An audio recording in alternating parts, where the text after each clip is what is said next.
Between all the returning and new maps and just the new revealed creatures they've talked about, there's currently 28 dinosaurs in Ark that are being brought to the game over the next couple of years. In this video, I'm going to rank these creatures based off what we know about them, how excited I am to see them return to the game, and I'll take into account the fact that Ark Ascended has new mechanics and new creatures as well, so maybe some of these creatures will fit differently into Ark Ascended than they did in Evolved.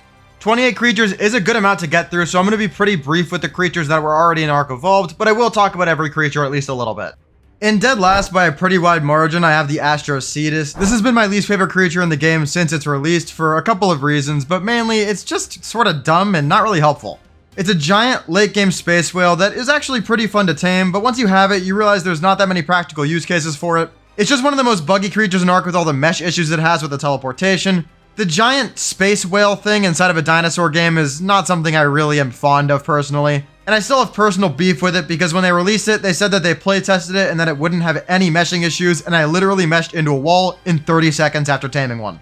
Just the epitome of everything that's wrong with Ark, so it's easily in last for me. At number 27, and a sizable amount higher than the Ossidon, I have the Amargasaurus. The Amargasaurus design and concept is pretty cool to me actually, but I think in practicality, it's just not that great, and the taming process is by far the worst on the list. I'm not even going to go into details, it's pretty much just here because the taming process has so much that can go wrong. The AI is absolutely unbelievably bad on it, and even after you tame it, it's really just not that great of a creature in PvE. In PvP, it does some cool crowd control effects, but even then, it's really just not that great of a creature in that mode, and it's definitely not good in PvE. It's also annoying in the boss fight to deal with wild Amargasaurus while you're trying to kill the Dinopithecus King. The fact that it carries Dinopithecus on the back of them is really annoying because it can throw the projectiles at you and then it just hits you off the back of your mount, which is very obnoxious. It's a creature I've never been fond of, and I usually like sauropods, so that does say a lot. At number 26, in this low tier as well, I have the Ember Crystal Wyvern. This is way worse than the other two Crystal Wyvern variants in my opinion. It offers nothing new to the game at all. We already have access to the Fire Wyvern, which is a bigger, stronger, and slightly slower version than the Ember Crystal Wyvern. But honestly, the Fire Wyvern is just way better than it, and the Fire Wyvern in itself is not even that good of a creature. The lack of unique mechanics and the fact that it's the worst out of 3 Crystal Wyvern variants on Crystal Isles, which is a map that I'm personally just not a fan of. I don't think there's enough content on the map for it to be super exciting and something to anticipate. I'm just completely indifferent to this creature ever returning. The Noglin is actually a creature that I do like and I've used in the past when I played PvP, but now that I'm more focused on the PvE side of the game, it's a creature that I also don't really care about seeing come back. Even in PvP, it's a pretty obnoxious creature that really massively changes how you have to play the game. So I could see the argument for putting this low on a PvP list as well, but especially in PvE, it's just not a needle mover.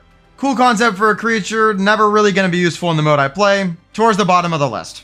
At number 24, I have the first of Garuga's Ark Additions creatures which haven't been added to the game yet, and in this slot I have the Concavinator. For the modded creatures, I will cover more of the mechanics just because they weren't in Ark Evolved, so there's a higher chance you don't know what the creature does. For the Concavinator, its main gist is that it digs underground like the Vasilasuchus does, but is able to jump in and out of the ground at a moment's notice. It has an extra tail whip attack that debuffs enemies, basically like a Lamantria slowing effect kind of.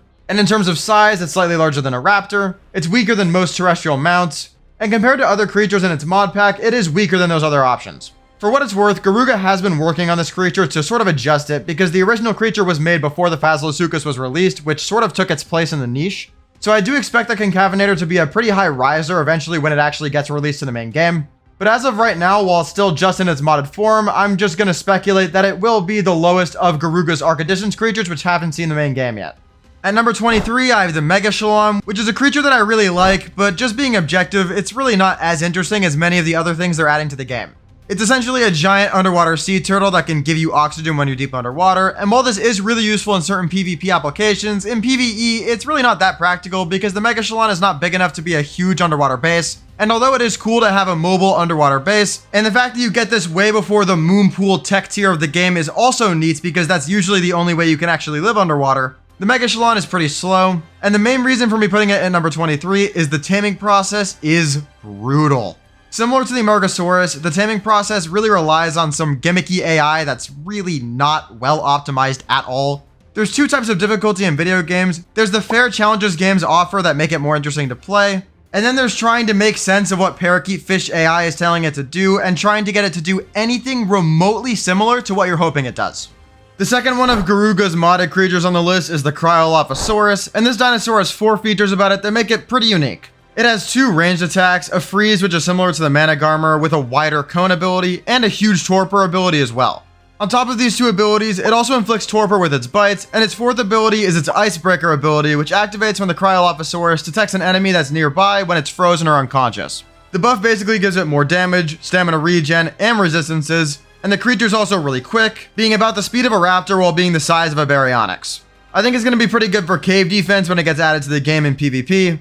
I'm just not a fan of turning actual dinosaurs into magic wielding ability stuff. It just doesn't really work for me. I just think if you're going to give a creature some really random magical ability like an Ice Breath, at least make it a mystical creature that wasn't actually a thing like the Managarmr instead of being a real dinosaur that you're just giving random magic abilities to.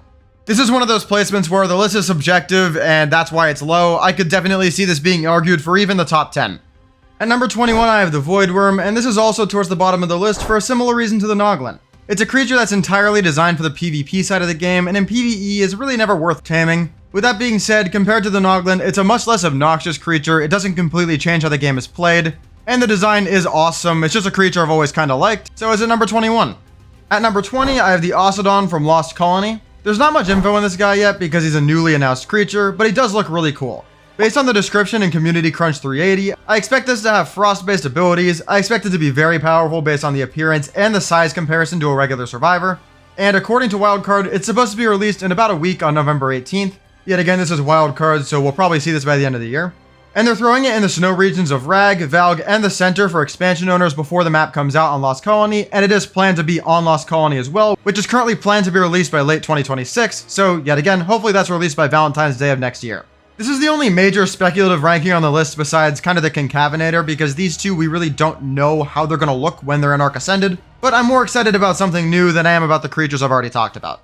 At number 19, I have probably the most underrated creature on the list. It's the Andrew-Sarcus. The Andrew-Sarcus is one of my favorite choices for going through caves because its saddle keeps you safe from a lot of stuff in the game. It has high speeds, solid stats, and it's really fun to ride around. It's pretty cool being able to ride around on a war pig, and I've just always kind of liked this creature. It's not the most exciting thing in the world, and it's definitely not an amazing tame, but it's far better than the unknown or non-exciting creatures. At number 18, in that similar sort of tier, I have the Tropio. The Tropio is one of the fastest flyers in the game. It's incredibly cool with its artillery saddle. It has really fantastic movement in general. It's very fun to pilot. And its ability to grind down items in its inventory, basically as a mini industrial grinder, is great. But they're pretty rare compared to how useful they are, and there are better flyers in the game for most use cases. Another fun one that's somewhat underrated, but not amazing. The Exomech from Genesis 2 is a really strong item. I don't know if you really count it as a tame. I'm going to count it as a tame for this video. It's excellent in the Rockwell Prime boss fight. It also has nice maneuverability, acts as a tech replicator, which is super convenient, and the quality of life it offers when you're trying to build something with it is really nice. With all that being said, it's never been a creature that I've been super duper fond of. I think it's kind of, besides the building portion of it, a mosh pit of other creatures in the game, and it sort of just takes away different utilities from other stuff and throws it all into one creature. Middle of the pack felt right to me. At number 16, sticking on Genesis 2, I have the Astrodelphus. Out of the fast, cool PvP mount options like the Tropio, this, and the Voidworm, I think the Astrodelphus is the best by a pretty decent margin. First of all, the maneuverability on this thing is far better than the other 2. I think the idea of a space dolphin is kind of fun at least. It's a lot better than the space whale for sure. And the missions that involve an Astrodelphus in them are pretty fun. If I remember correctly, there's 2 missions with Astrodelphus. I believe Star Dolphin and Starwing Strike both have them, and they were kind of like the Star Fox games, so that was pretty fun. And yes, I am too young to have played most of the Star Fox games when they actually came out, but I played them retroactively. It used to be not that fun because you had to get the saddle for it first, which was really obnoxious because it was a very high level. But nowadays you can use the saddle, not the tech features, but the rest of the saddle and actually ride this really fast and fun to use creature, even if you don't have the engram. So it's a lot better now because you can get the saddle out of a drop and use the Astrodelphus way earlier in progression, so it's much more practical. At number 15, I have another pretty impractical creature, but it's the Fenrir. Fenrir is a really cool tame because you get it in a unique way from beating the final boss on the map, but the reasoning for the Fenrir being low is because the only way you can get it is by beating the boss on the map. By the time you get Fenrir, it's not as cool as it would have been if you got it way earlier. It's not as useful because you've already done all the objectives on the map. It has an amazing design, it's really fast. I like its ice-based abilities, I think it's a very cool tame. The reality is though, it just isn't useful because you get it after you beat Fenrir Sulfur. And if you want to get an actually good Fenrir that has good points in HP, melee, then you're going to have to beat Fenrir Sulfur on a high difficulty a lot of times because it's also not a breedable creature. Now, I do expect in Ark Survival Ascended for them to make it a breedable creature. They've made a lot of creatures that were highly requested to be breedable in Ark Survival Evolved, breedable in Ark Survival Ascended. So if they did make that change, I put the Fenrir about 3 higher on this list than it currently is. But as things currently stand, it's basically a trophy tame. A creature that's maybe the opposite of a trophy tame is the Tropical Crystal Wyvern. You can tame it right when you spawn in after you get to level 65 on the beach, and it's a super fun wyvern to use because it's so fast if you use the hydrated buff properly. It's one of the weakest wyverns Ark has ever released, but the extra speed it gets over the others makes it a pretty fun thing to use. It makes it a great choice for going to get the other crystal wyvern eggs from the middle of the map, and there's just a unique feeling about spawning in, taming a wyvern in 20 minutes, and then using that hydrated buff to zoom around a giant map. At number 13, I have the Ferox. The Ferox is cool because it was the first creature ever that was both a shoulder mount and a regular rideable mount, and the shoulder mount is really cute, and the rideable mount is badass, which is a good combo. I like the concept of it being an element junkie. That's always been pretty funny to me. It is fairly strong. The maneuverability for the Ferox is pretty fun as well. I like its ability to hold onto walls too. That's always been really cool. I also like the Ferox chibi, but that's not really part of the list. I just thought I'd mention it. And I like the taming process because if you know what you're doing, it's incredibly easy, and if you don't know what you're doing, it's relatively difficult. Generally, when a taming process is like that, it's pretty fun. Definitely a cool concept, but the fact that the Pyromane has been released makes it less unique than it used to be, and the Ferox simply isn't as useful as other creatures on the list. At number 12, I have the Dinopithecus. The Dinopithecus is really a mixed bag for me. As a tame, it's a fantastic tame. It's really fun to use for caves. I like the diverse set of abilities it has, the projectiles, the really high speed, the great jumping, the climbing capability for it. I will say the climbing is buggy as hell and really just not super fun to do, but it technically can climb, so that's a plus. I also like that you can put a helmet on it, which makes it way stronger. It's a very, very nice tame to have. With that being said, even though it is a really great creature to have for caves, for boss fights, just for general map traveling, it is incredibly annoying to deal with in the Dinopithecus King boss fight because it can damage you off the back of your mount. The ones that are being carried by Cinemacrops especially are really annoying because they throw projectiles down from above you and just do a ton of damage and are really annoying to deal with. It's just super obnoxious in this one situation, and the climbing is pretty annoying to try to use, so it drops in a couple of slots. At number 11, I have the Tech Strider, and every time I make a list including the Tech Strider, it's pretty hard to rank. The reality is, it's the best farmer in Ark history, it's an incredibly useful creature, and if I was ranking based off usefulness, it would be number 1 by a mile. But because it takes away the utility from so many different creatures the game has had out for many, many years, I just don't like it that much. I think linking to the dedicated storage for farming is really cool, and the different attachments you can put on it is also a very nice concept. I like the design, not a huge fan of the mission requirement for them, but I understand why you'd have it. It's just at number 11 because it takes away a lot of other creatures' utility from the game, and I kind of like having a lot of creatures that you need for different tasks.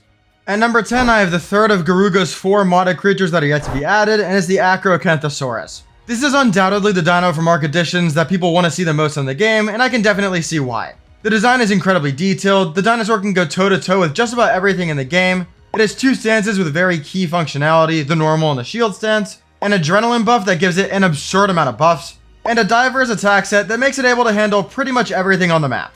You basically fill up the adrenaline bar by taking damage while you're in the shield stance until the meter is full, and then you basically let out a roar and you have the adrenaline buff. Once you roar at full adrenaline, you get a huge buff to damage, attack speed, health regen, and resistance for a noticeable amount of time, with the trade-off being that you can't re-enter the shield stance while it's active. It also has great defensive tools like high knockback, added resistance because of the shield stance, and insane base stats, so it's a well-rounded and incredibly fun creature to use for most combat situations.